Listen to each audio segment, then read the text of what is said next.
Salut à tous. Bon, comme vous le voyez derrière moi, l'enrouleur est en route. Enfin, vous le voyez peut-être pas, mais je vous le dis. Bon, après un dimanche ultra compliqué à l'irrigation où j'ai pris des bonnes douches suite à un tuyau, un raccord qui voulait pas tenir en place et qui a pété 2 fois. Un peu dangereux en plus l'histoire. Bon, je suis enfin en train d'irriguer. On a remonté tout ça, non plus en emboîté, mais avec des collerettes boulonnées qui viennent serrer les tuyaux. Et là, ça arrose. Bon. Allez, générique et puis je vous explique tout ça.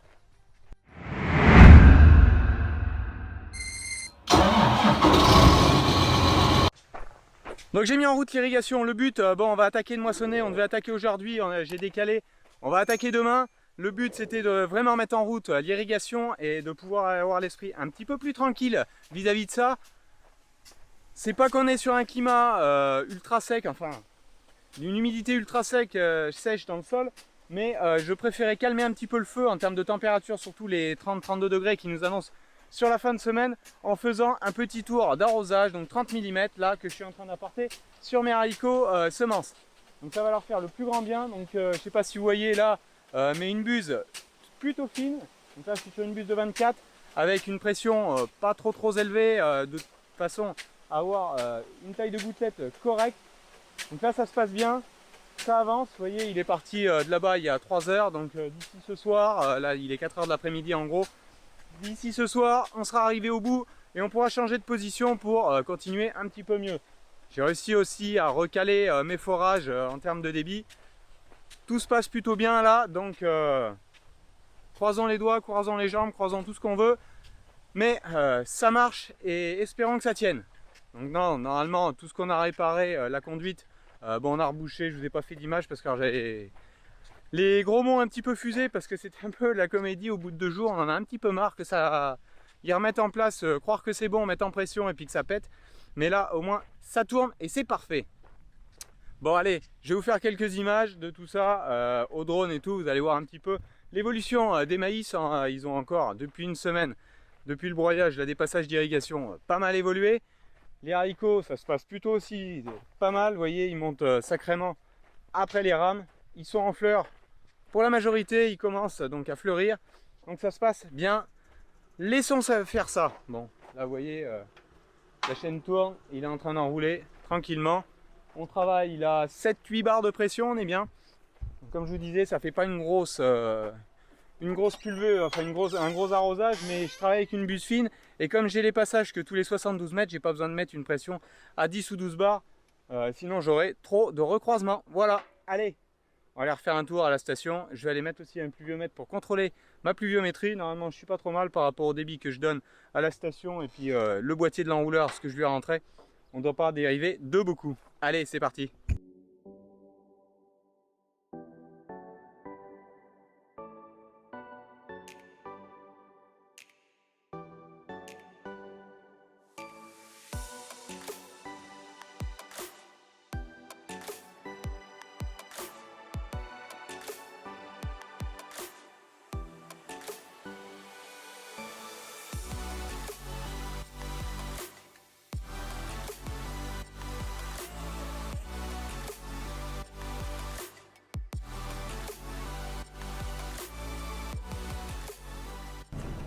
Donc là je suis en train de revenir de contrôler mes forages. Donc vous vous rappelez sur les vidéos où je montais mon réseau d'irrigation, il y avait 2 forages avec des cabanes. Donc là je suis allé contrôler les pressions sorties des pompes de forage qui viennent ensuite remonter vers la station d'irrigation où on va se rendre tout de suite.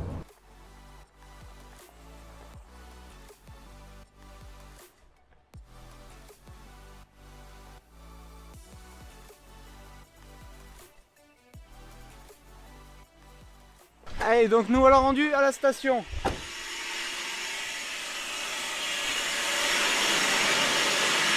c'est un peu bruyant avec la pompe, je vous l'accorde. Donc là, vous voyez ma pompe en termes d'intensité tourne plutôt, d'ampérage tourne plutôt bien là.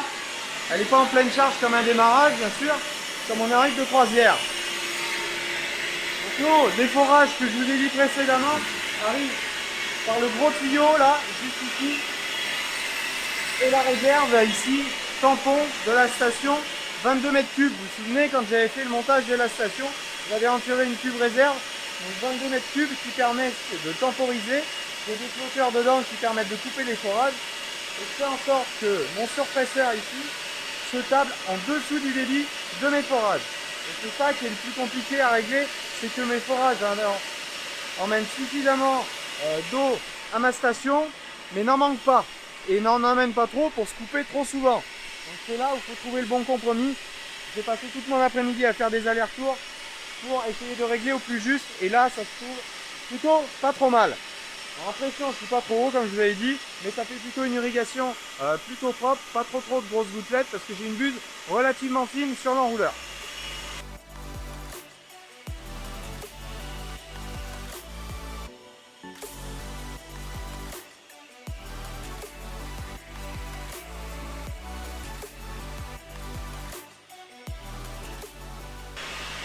L'autre avantage, vous voyez, c'est que je tourne à la même pression à ma station et à mon enrouleur. En fait, je ramène l'eau sur le point en gros le plus haut de l'exploitation et à chaque fois je redescends. Étant donné que j'ai du tuyau qui est plutôt gros dans mon réseau, j'ai pas de perte de pression et je me retrouve à peu près toujours sur les positions que j'ai essayé ou soit l'année dernière, soit cette année dans le nouveau réseau. Pression départ station, pression arrivée enrouleur. Donc on perd un petit peu de l'enrouleur jusqu'au canon, mais on perd pas 3 kg non plus. On est plutôt pas trop mal comme ça.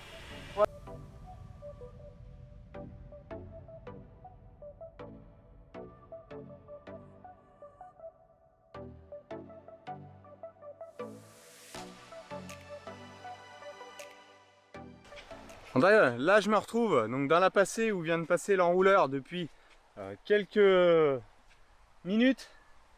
J'avais planté un pluviomètre, consigne à 30 mm, apport 28,50. Donc je suis plutôt assez régulier. Vous voyez, il vient de passer. Vous voyez, en termes de pluie, on n'est pas sur une grosse nappe d'eau, ça va plutôt pas mal. Le top pour ce genre de clôture, ça resterait toujours une rampe tiré par un enrouleur, voire un pivot, ou un système intégral avec des sprinklers. Bon, c'est le temps de montage et démontage. Je pense qu'à terme, si le réseau tout marche bien et tout, je pense investir sur une rampe qui fasse 72 mètres, les mêmes largeurs que mes passages là, mais plutôt avec des sprinklers dessus, pour une irrigation plus douce et un petit peu moins consommatrice d'eau, malgré que là, bon, on est sur des conditions qui vont plutôt bien. Il n'y a pas de vent ici où je suis là, donc pas de vent, on est en fin de journée, donc ça se passe plutôt bien. Il va finir de tirer dans 2 heures.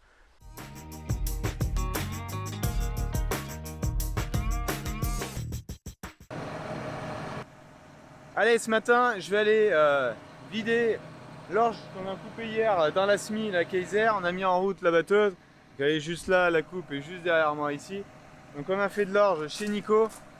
Bon, pas un rendement de folie, c'est un peu... c'est franchement dommage. C'est un peu plus de 30 quintaux, mais pas de paille, très peu de grains, une culture qui a souffert du sec énormément, qui est un peu passée par toutes les couleurs. Bon, c'est dommage. C'est comme ça, espérons que les blés soient un peu mieux.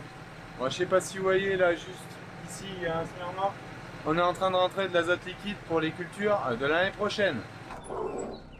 Je crois qu'il va falloir ranger franchement le C15. Non, je n'ai pas rangé depuis l'autre jour, ce week-end là qu'on était vraiment en réparation de ma fuite. Je vais m'occuper de ça. Suite de la journée, donc vous avez vu, j'ai dételé donc la Kaiser, attelé le porte-engin. Je vais monter la pelle chez mon cousin, chez Nico là, pour faire un bout de terrassement dans sa cour. Donc elle sera là-bas. Si on a un temps mort, des fois un matin de moisson ou un jour de pluie, pendant les moissons on verra, ils annoncent pas vraiment d'eau, mais bon, au moins elle sera sur place. Donc je vais monter tout ça et puis on attellera la Kaiser pour la suite des moissons après. Allez, c'est parti. Il me reste, j'ai ouvert les élargisseurs, il me reste simplement à mettre les bastins. Maintenant, je vais juste prendre le télescopique plus une élingue. Je vais lui mettre le godet terrassement, le gros. Je vais garder le godet pour récurage avec moi. Ça servira pour faire la finition. Par contre, pour gratter dans les cailloux un peu plus durs, je vais prendre le godet terrassement avec les dents. Ça aura un peu plus de niaque.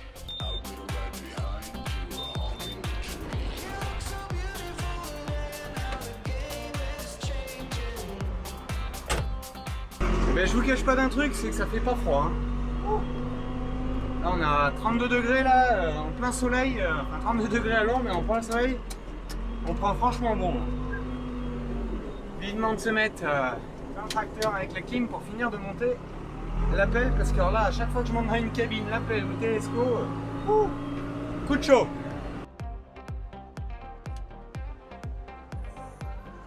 La chose faite, plus qu'à remonter les rampes, mettre les chaînes qui tiennent et puis on est parti.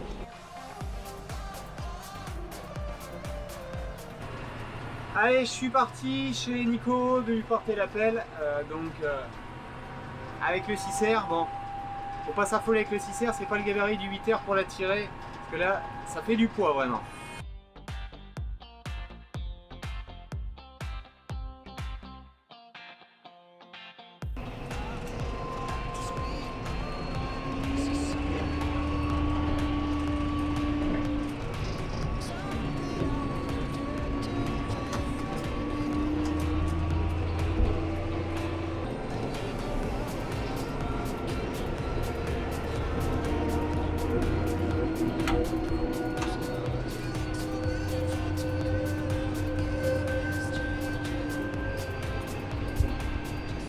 Et ben voilà, arrivé à destination. Enfin, vous l'avez peut-être pas trop vu avec le 6R, mais vous voyez, le 6R par rapport à l'appel sur le porte-engin, ça fait de la place. Petite stabu à Nico.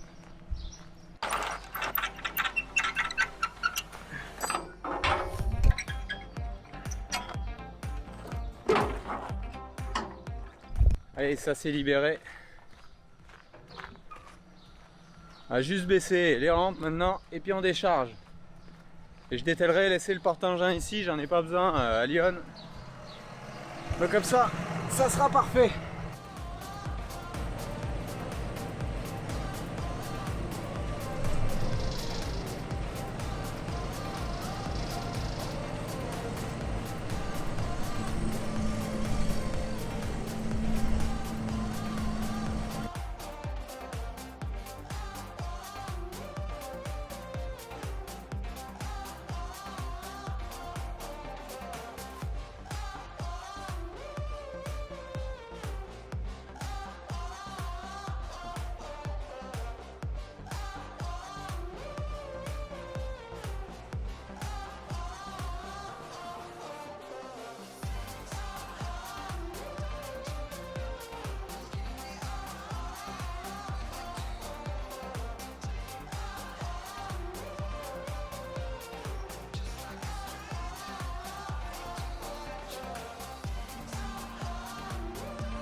Voilà, la main d'œuvre, c'était juste par rapport à une réflexion que j'avais eue, qu'il aimerait bien me voir en marche arrière.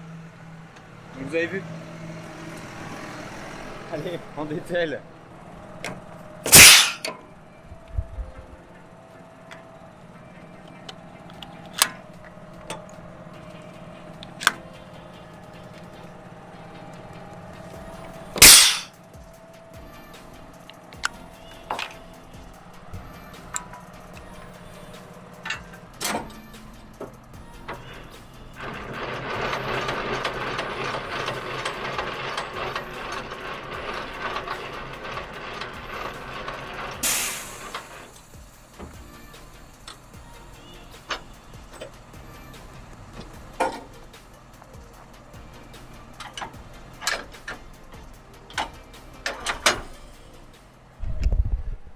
Et voilà, on est bon. Allez, c'est parti.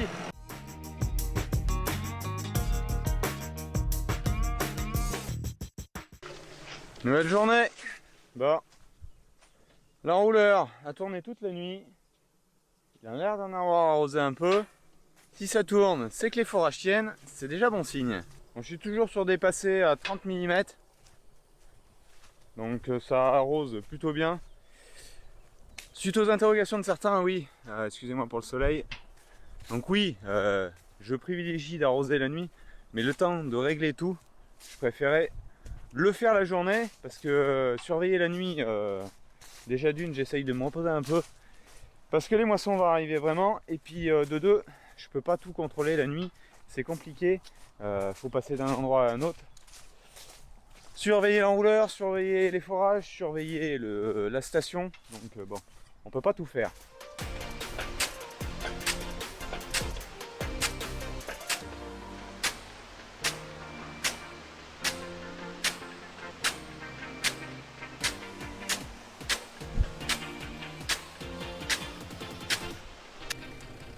Bon, l'irrigation tourne toujours. Pendant ce temps-là, je profite de faire le tour un petit peu des blés, voir le stade, l'avance qu'ils peuvent avoir pour essayer de planifier un petit peu le début des moissons.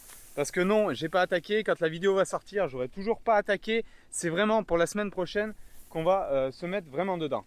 Alors là, on est sur une parcelle que j'avais semée en direct derrière Tournesol, où j'avais semé la nuit. Vous pouvez la retrouver dans les vidéos travaux d'automne, les parties travaux d'automne. Donc ça, c'est un blé améliorant. Bon. On sent en ébarbant un peu que ça s'approche, mais c'est pas tout à fait bon. Par contre, vous voyez derrière, les plaques vertes, c'est de l'ambroisie qui passe au travers. Donc le blé est pas très fourni, il y a une densité d'épis pas si mal pour l'endroit et pour l'année. Mais là c'est une grosse parcelle, enfin une parcelle où j'ai des gros soucis d'ambroisie. Vous voyez, là, ça se voit bien, ça se manifeste bien. La verte va manger du vert et elle va faire du bruit. Mais bon. On fera attention de moissonner ça en pleine chaleur, justement, que ça passe bien. Bon, là aussi, vous voyez derrière moi que j'ai broyé les tours de champ. On voit juste en dessous donc la parcelle de maïs dans les premières que j'ai semées. Donc là, bon, il y a une zone vraiment très séchante là. Ce qui est plus représentatif, c'est ce que vous voyez là. Mais là, vous voyez vraiment le plus séchant de la parcelle. J'ai pas le bras ni le drone d'ailleurs pour vous faire voir. Mais c'est beaucoup plus bas. Dans le bas, il y a un ruisseau qui passe, c'est de l'alluvion. C'est bien meilleur. Bon là, on est sur donc une variété ultra précoce du P8521 Tenir, indice 250. Donc là, ça se manifeste. Hein. On est pleine floraison là, donc on voit les soies qui sont sorties. Bon, on peut rentrer un petit peu dedans, hein, de toute façon. Donc ça, c'était une parcelle qui devait aller en colza que j'ai, qui n'a pas spécialement le potentiel de le faire en maïs. C'est pour ça que j'ai voulu le faire en maïs ultra précoce, objectif récolte, donc ce qu'ils appellent les SEM Expert Drive, donc de le récolter le plus sec possible et si possible à la norme pour pas payer de frais de séchage. Donc là on part sur des objectifs, on verra. Pour l'instant ça doit être réalisable autour de 80 quintaux. Je pense que là j'ai pas l'irrigation, mais vous voyez derrière moi, on nous annonce quelques orages. Ça pourrait peut-être faire un peu de bien. Mon petit chemin intérieur qui a été broyé, mon tas de fumier de poulet qui ira derrière le blé parce que là ça ira en colza l'année prochaine. Et alors juste à côté là, alors là on va pas être dans le meilleur du champ, hein. Enfin on va pas être dans le meilleur des champs, on va être dans ce qui est représentatif, là où il y a eu des dégâts plus de pigeons et palombes. Bon, on est quand même donc sur une population de tournesol malgré 2 semis faible, mais le tournesol est là et peut faire. Donc là je vous rappelle, c'est la parcelle test semi-direct qui a été semée au 750A puis ressemé avec le monosème. Alors c'est pour ça qu'on voit pas vraiment les rangs. Là on est dans le sens des rangs, on les voit pas vraiment parce qu'il y a des rangs qui sont intercalés, parce que des graines qui ont réussi à repartir, enfin des plantules qui ont été coupées mais qui ont réussi à repartir suite à l'attaque de ces ravageurs là. Bon, sinon par contre état de sol, on est bien, c'est propre, le désherbage a très bien fonctionné. Là il n'y a pas eu de binage parce qu'il y a eu 2 semis et il y avait des rangs un petit peu dans tous les sens, donc je ne pouvais pas réaliser de binage, mais on les voit, ils ont été semés plus tard pour la deuxième vague de semis, mais ils sont plutôt bien présents avec les boutons. Bon, donc là ça va être une floraison un petit peu plus tardive. D'un autre côté, si on avait la chance d'avoir de l'eau, ça m'arrange plutôt pour ici. Je ne suis pas parti ici sur un potentiel à 40 quintaux en tournesol. Le but était justement de limiter les frais avant. C'est pour ça que j'essaye de conduire cette parcelle, là, tout le bloc du haut, là, essayer de le conduire en semi-direct pour limiter au maximum les frais. Bon, et vous voyez, en termes de régularité de la parcelle, s'il n'y avait pas eu les ravageurs, c'était plutôt pas trop mal. Voilà. Bon, ça c'est sur le site à une dizaine de kilomètres. Là j'ai du blé dur aussi à aller voir. Donc on va s'y rendre juste après.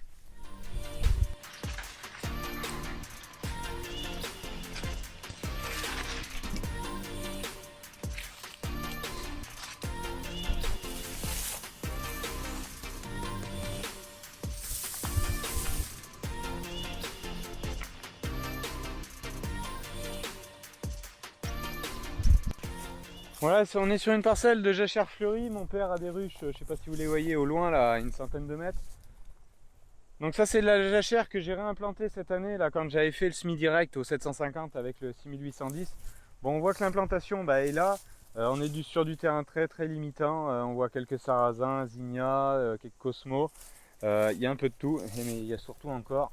Et malheureusement, c'est cette année ambroisie qui viennent nous embêter ici et problématique. C'est dommage de broyer la parcelle en termes de nourriture, de pollen pour les abeilles, mais on a ces ambroisies qui vont venir encore nous perturber là.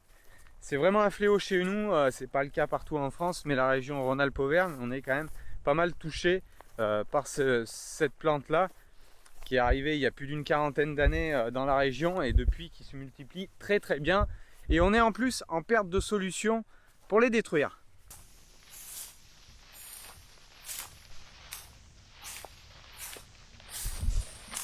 Bon voilà le fameux blé dur, l'autre blé dur que je vous ai parlé précédemment. Donc là on est sur un blé dur mais blé sur blé. C'est pas l'idéal mais bon, c'est la perturbation de mon assolement suite à l'arrêt des betteraves. Là c'est pareil, vous voyez. Si on monte là on a une démarcation tout le haut de la parcelle, on a de l'ambroisie. Et ça c'est dû principalement à un historique de parcelle. Vous voyez c'est à couper au couteau en fait, ça fait une ligne droite. Là, il y avait 2 parcelles avant et on trouve cet historique-là. Bon, le blé dur, il est franchement pas loin. Ça va se couper dans quelques jours. Hein, parce qu'il a bien avancé. Il a même très très bien avancé. Ouais. Donc à mon avis, peut-être dimanche, lundi, on va s'occuper de cette culture-là, ici. Et puis on reviendra... faire les eaux de blé améliorant de l'autre côté, parce que là vous voyez on a un grain qui est plutôt assez bien nourri, donc il a été semé tard, mais le blé dur est plutôt un peu plus précoce comme culture, donc qui permet un semis plus tardif, et on a eu une fin de cycle qui était plutôt pas mal. Bon, seul bémol c'est qu'on a attendu là aussi, ce qui explique aussi ces trous avec de l'ambroisie, c'est qu'il y avait de la place et ils ont souffert un petit peu du sec fin mars début avril. Bon, la suite dans les parcelles susceptibles d'être coupées dans les premiers, donc on est sur le haut dans les premiers qui ont été semés chez moi, mais qui ont été semés plutôt tard, autour du 23 ou 24 octobre. Donc là on a du Sacramento, qui est plutôt pas vilain. Donc la parcelle elle descend jusqu'à la cabane que vous voyez là, donc c'est un tir au pigeon. Il y en a une grosse dizaine d'hectares. Mais là c'est...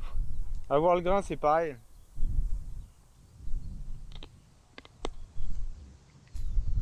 Il s'avance mais c'est pas franc encore. Alors qu'est-ce que je fais? J'égrène et je passe sous la dent et on voit au croquant, avec un petit peu d'expérience au fil des années, on se rend compte si le grain est encore un petit peu mou ou sec. Mais bon, on a un grain qui est plutôt pas mal, il y a des petits grains, quelques petits grains, mais ici on a eu une fin de cycle pas comme les années passées qui crament. Là vous voyez la parcelle, bon vous la voyez pas au drone mais vous voyez c'est plutôt uniforme. D'habitude on voit vraiment les veines calcaires où là ça sèche et ça décroche et on a du grain qui est échaudé, donc pas nourri, très maigre, qui ressemble un petit peu à du riz.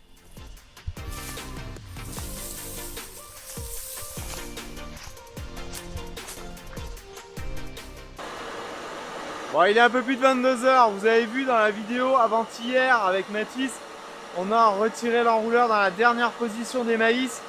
Donc là c'est un petit peu plus de 22 h. J'envoie l'irrigation pour tourner toute la nuit. On vérifiera demain matin les piézométries dans les forages. Si tout se passe bien, normalement il n'y a pas de problème. Ça fait quelques jours qu'on tourne sans trop de soucis. Donc on est sur un temps qui est un petit peu plus mou que ces derniers jours. Parce que là on nous annonçait quelques orages dans la fin de soirée. Bon, vu le temps, ça a vraiment baissé, la fraîcheur tombe. Moi je crois pas qu'on ait d'orage. Donc de toute façon on continue, on poursuit l'irrigation. De terminer toute la partie maïs, je ferai peut-être un arrêt pendant une journée ou deux. Et je vais retourner dans mes haricots justement soit dimanche, donc quand la vidéo va sortir le soir, ou lundi, un petit retour dans les haricots d'une trentaine de millimètres en suivant. Et après on ira s'occuper de mettre un petit tour dans les sojas. Donc voilà, vous avez vu un petit peu tout ce que j'ai pu faire cette semaine en partie. Tout ce qui est moisson, bah, je vous ai pas filmé chez Nico, je vous l'avais dit. Donc bon, on a fait l'orge. Maintenant, ça me reste à finir de préparer la batteuse, de faire l'entretien. Petit entretien quotidien que je peux avoir pour attaquer les blés, soit ce week-end, soit début de semaine prochaine plutôt. Donc lundi, je pense qu'on sera vraiment dedans. Surtout si ça pleut pas ce soir, enfin, cette nuit du moins. Donc je préparerai tout ça. Et puis la semaine prochaine, je pense que vous aurez les premières images de la récolte 2020 des blés. Voilà. Allez, je vous dis bonne semaine à vous tous. Et puis portez-vous bien. À la prochaine. Ciao, bye bye.